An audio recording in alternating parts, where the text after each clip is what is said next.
Hi everyone and welcome to the channel. Sennheiser have really upped their true wireless game recently and released a couple of new models, including the Sport True Wireless earbuds, which were designed to meet the requirements of physically active people. And since I consider myself to be a part of that group, I've had high expectations, but I also knew about some shortcomings going in, so let's see how the buds can perform during not only everyday use, but also when it comes to workouts.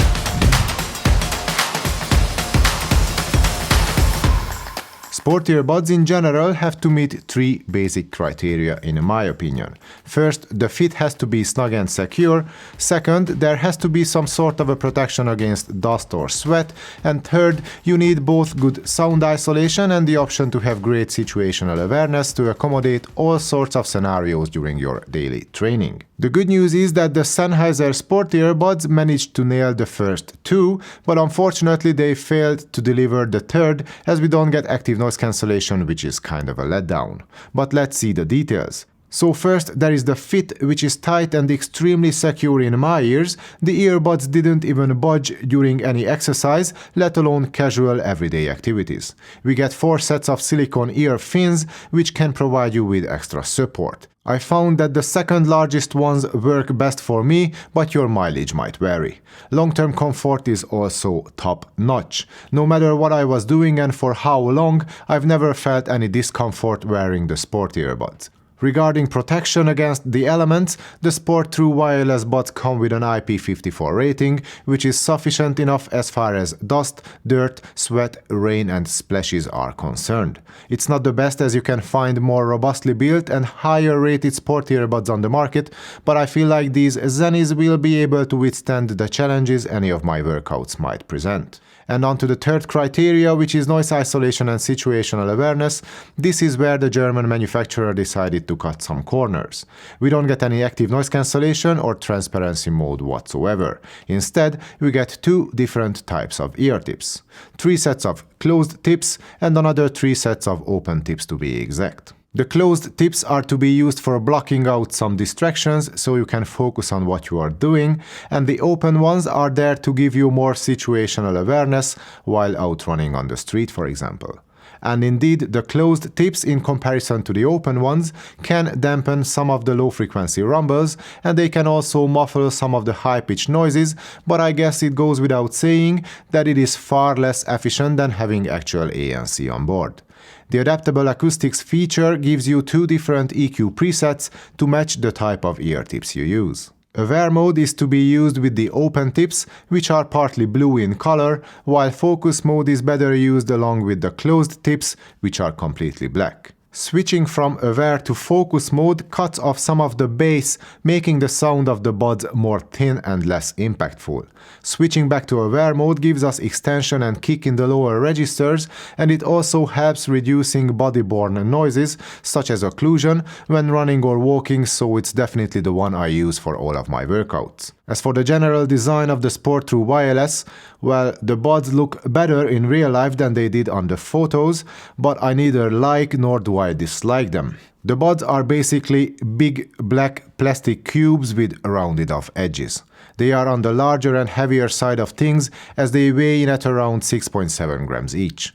And even though their looks might be a bit uninspiring, there can be no complaints about their build quality, but that's somewhat expected from a renowned manufacturer such as Sennheiser themselves. Onto the battery case, it has a matching rounded cube kind of design. It's neither small nor it is easily pocketable, but considering that these buds will more than likely end up living in a gym bag for the most part, it's no big deal in my opinion. And we have a little hook and also a strap which you can attach to that gym bag to make sure you have it with you at all times. The case is made entirely from plastic. The lid has a solid, springy hinge with a firm stop at the fully open position. We get a USB Type-C port on the back hidden behind the little plastic door, which, back to my gym bag example again, is there to protect the port from collecting dirt and moisture inside a messy gym bag. And from a longevity point of view, it might prove to be key because we don't have other options for charging the case. And what I mean by that is the lack of wireless charging. It might not be a deal breaker for most people, but these days for around €130 or dollars, this feature should be part of the package. The official specifications claim a 9-hour-long single-charge battery life and 27 hours of total playtime with the case. During my own tests, I managed to squeeze out 9 hours and 19 minutes from the buds on iOS using the AAC codec. Switching to Android and enabling the aptX codec brings the battery life down to 6 hours and 35 minutes. I used my favorite high-res streaming service QOBUZ for all these tests, and volume was set to 50% in both cases. In case you want to give QOBUZ a go, there is a link in the description for a 30-day free trial. And back to the Sport Earbuds, whenever you run out of juice, you can get 1 hour of use after 10 minutes of quick charging. This is an average performance, but the battery life of the buds in general is great, even if there is no ANC, and I believe that the single charge playtime should be more than enough for most people to cover at least 1 full week of training. Next up is connection. The presence of Bluetooth version 5.2 should not surprise anyone at this point, and the same applies to the support for SBC and AAC. There is also aptX on board, but it's the regular version only instead of the more advanced adaptive kind, which you will find on both the CX Plus and on the Momentum 3. Regardless of the codec, I had no connection issues with the earbuds during my tests. They can be paired easily to both iOS and Android devices, and of course you can run the Sennheiser Smart Control app on both platforms too. Each earbud can be used on its own independently from the other, as single bud mode is supported, but multi-point use is not. Watching movies and videos is virtually lag-free, but we don't have any gaming-specific mode or a low-latency setting, so hardcore gamers are kind of out of luck here. That's where aptX Adaptive could have come to the rescue, as it can adjust latency and bitrates automatically depending on what's required from the buds. But again, aptX Adaptive is reserved for the more premium buds in the lineup. And while we talk about the lineup, I plan on making a video where I compare the Sport Earbuds, the CX Plus and the brand new Momentum 3 to decide which Sennheiser earbuds you should buy and why. So make sure you subscribe for that. But back to the Sport True Wireless earbuds for now. Let's hear what the 4 microphones in total can do when it comes to making a phone call in a quiet room.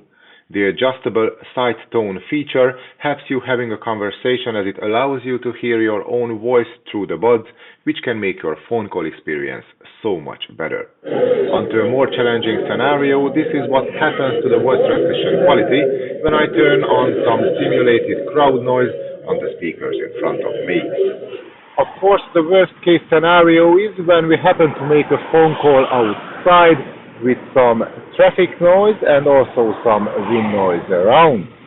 So this is how the mics on the Sennheiser Sport True Wireless earbuds can deal with all these distracting elements. Onto the controls, we have a large touch-sensitive interface on each bud. And the touch controls are simply a joy to use. They register touches with a high level of accuracy, and they are also quick to react. We get custom touch control settings in the app, where we can remap the functionality of the single tap, double tap, triple tap, and the long press actions.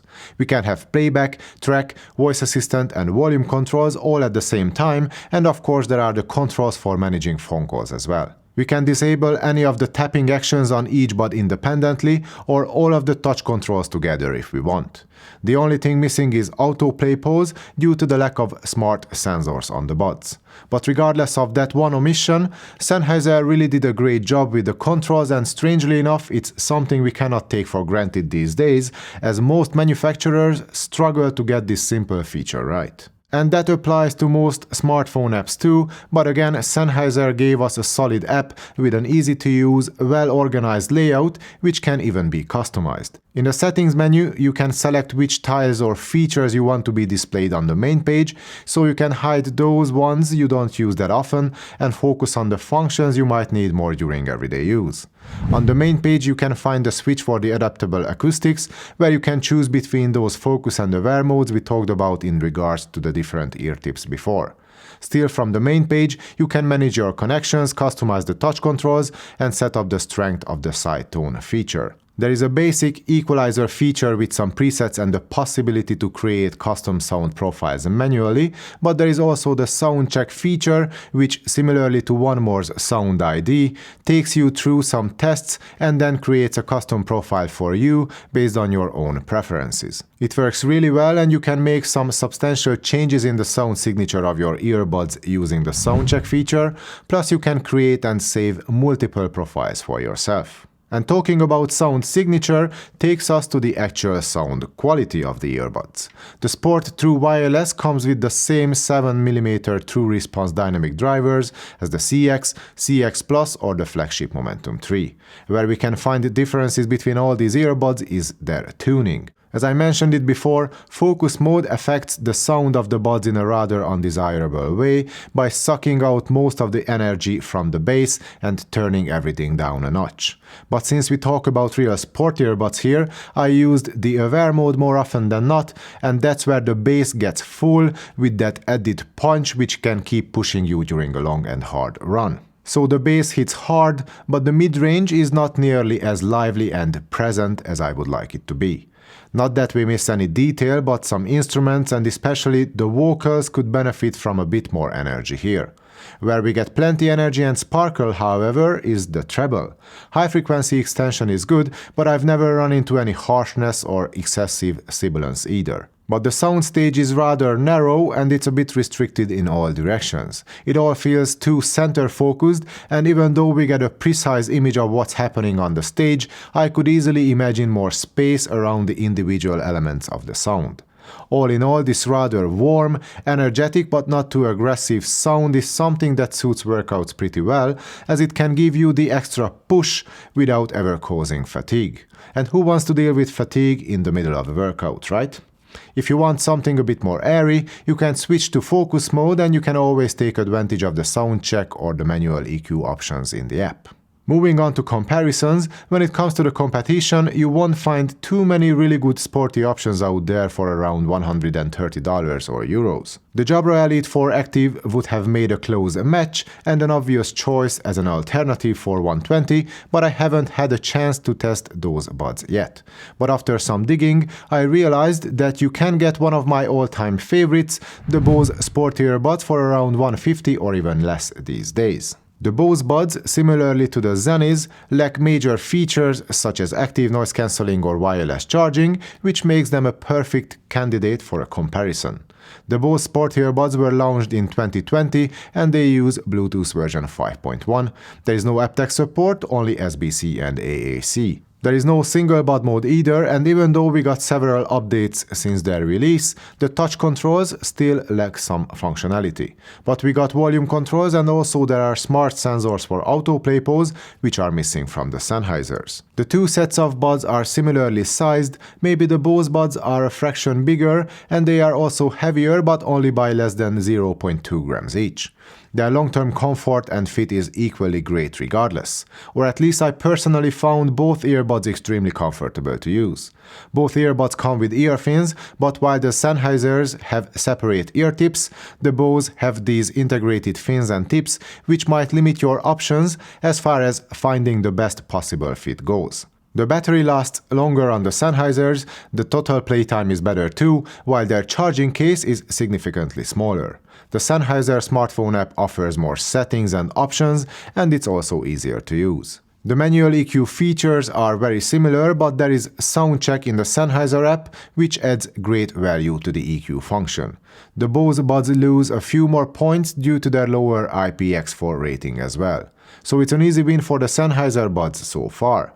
But when it comes to listening to music, the playing field gets more level in my opinion. I love the spacious, dynamic, airy and detailed sound of the Bose, and the snappy and lean bass is something most earbuds cannot even come close to.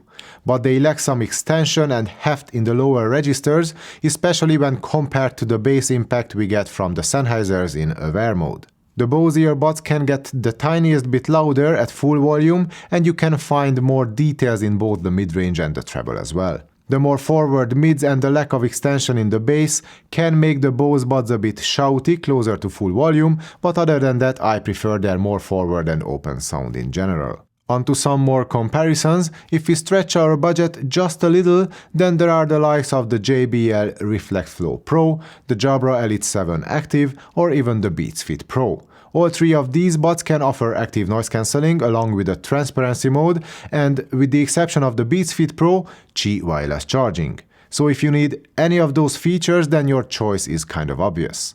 I'm not going into all the details, but here's a quick overview of the major features of all these buds I just mentioned. As you can see, the only buds here with aptX support are the Sennheisers. Their IP rating is kind of in the middle of the pack, and so is their weight. Their battery life is one of the best, comparable to both the JBL and the Jabra, with around 9 hours of use with the AAC codec and no active noise cancellation.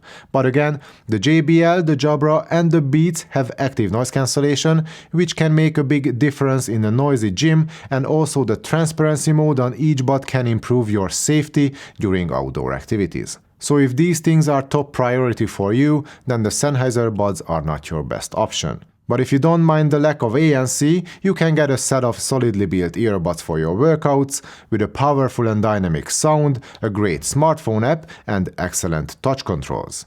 The long battery life is definitely a positive, but the missing wireless charging is less so. The fit is as tight as it gets, and the comfort is first class as well. Other than the now cheaper CX model, the Sport Buds are the least expensive way to have a true wireless Sennheiser experience. It costs half as much as the Momentum 3, and it's also more affordable than either the CX Plus or the CX Plus SE. I'm about to test some of those other buds as well, so I'll be back with a video where I will tell you what I think about this whole new Sennheiser line of earbuds in detail, but for now I can only recommend the Sport True Wireless buds to those who want a more affordable option for their workouts and don't mind the omission of certain features such as ANC. Personally, I don't miss ANC that much, but I wish Sennheiser have given us at least a proper transparency mode, since we have the mics on the buds already, and we also got side tone, which is kind of a transparency mode in itself, but only for phone calls. This little extra would have made the Sennheiser Sport earbuds an even more desirable option for runners, in my opinion. And this is the end of this video. Please like, subscribe and share your thoughts in the comments below. Thanks for watching. See you next time.